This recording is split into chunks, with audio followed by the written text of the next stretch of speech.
రాష్ట్ర ఆదాయం పెంచేందుకు అన్ని విభాగాల అధికారులు సమన్వయంతో పనిచేయాలని ముఖ్యమంత్రి రేవంత్ రెడ్డి ఆదేశించారు. అవినీతి అక్రమాలకు అడ్డుకట్ట వేయాలని, పన్నుల ఎగవేత లేకుండా కఠిన చర్యలు చేపట్టాలని హెచ్చరించారు. వార్షిక లక్ష్యానికి అనుగుణంగా ఆదాయం పెరిగేందుకు అధికారులు పక్కా ప్రణాళికతో ముందుకు వెళ్లాలని సూచించారు. అవసరమైన సంస్కరణలు చేపట్టాలని ఆదేశించారు. శాఖాపరమైన లొసుగులు లేకుండా కట్టుదిట్టంగా వ్యవహరించాలని ఆదేశించారు. రాష్ట్రానికి ప్రధానంగా ఆదాయం తెచ్చిపెట్టే వాణిజ్య పన్నులు, స్టాంపులు, రిజిస్ట్రేషన్లు, ఎక్సైజ్, మైనింగ్ విభాగాల అధికారులతో ముఖ్యమంత్రి రేవంత్ రెడ్డి, మంత్రులు పొంగులేటి శ్రీనివాసరెడ్డి, జూపల్లి కృష్ణారావు సచివాలయంలో సమావేశమయ్యారు.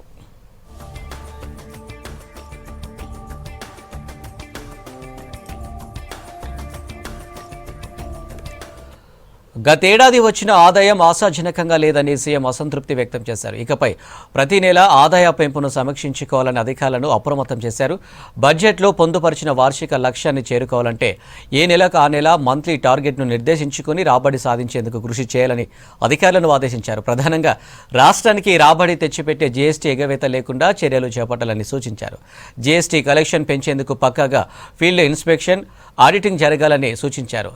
జీఎస్టీ ఎగవేతదారులు ఎంతటి వారైనా ఉపేక్షించకుండా నిక్కచ్చిగా పన్ను వసూలు చేయాలని ఆదేశించారు.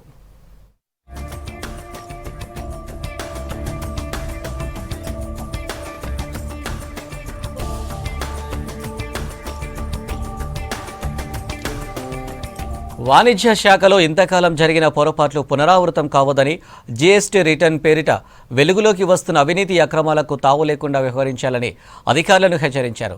గత ఆర్థిక సంవత్సరంలో ఎన్నికల సీజన్లో మద్యం అమ్మకాల్లో విక్రయాలు ఎక్కువగా జరిగినా లక్ష్యానికి అనుగుణంగా ఆదాయం పెరగకపోవడానికి కారణాలు సీఎం ఆరా తీశారు.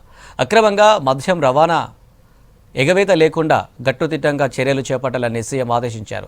హైదరాబాద్తో పాటు రాష్ట్రంలో అన్ని చోట్ల భూములు, స్థిరాస్తులు రేట్లు భారీగా పెరిగాయి. కానీ అదే స్థాయిలో రెవెన్యూ రాబడులో రిజిస్ట్రేషన్లు, స్టాంపుల ద్వారా వచ్చే ఆదాయం పెరగలేదని ఈ సందర్భంగా చర్చ జరిగింది.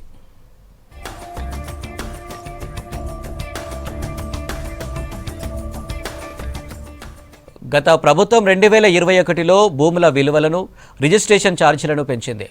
ఇప్పటికీ చాలా చోట్ల భూముల మార్కెట్ విలువకు, క్రయ విక్రయ ధరలకు భారీ తేడా ఉంది. నిబంధనల ప్రకారం ఏడాదికోసారి భూముల మార్కెట్ విలువలను సవరించాల్సి ఉంటుంది. ఈ ధరల సవరణకు చర్యలు చేపట్టాలని ముఖ్యమంత్రి అధికారులను ఆదేశించారు. ఎక్కడికక్కడ ఏ ప్రాంతాల్లో ధరలను సవరించాలి, వ్యవసాయ భూములు, ఖాళీ స్థలాలు, ప్లాట్లు, అపార్ట్మెంట్లు వేటికి ఎంత సవరించాలనేది శాస్త్రీయంగా నిర్ధారణ జరగాలని, రిజిస్ట్రేషన్ స్టాంపుల విభాగ నిబంధనలను పక్కాగా పాటించాలని సీఎం చెప్పారు.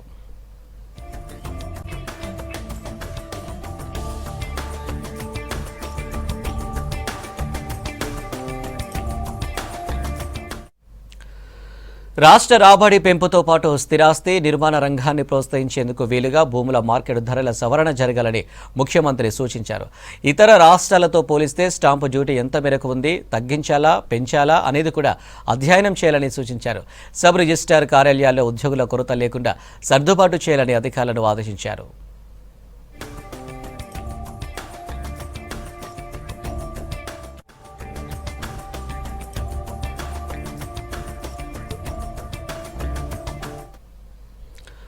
ఇప్పటికే చాలా చోట్ల అద్దె భవనాల్లో ఉన్నాయని, రిజిస్ట్రేషన్లకు వచ్చే వాళ్ళు ఇప్పటికే చెట్ల కింద నిలబడే ఉంటున్నారని చర్చకు వచ్చింది.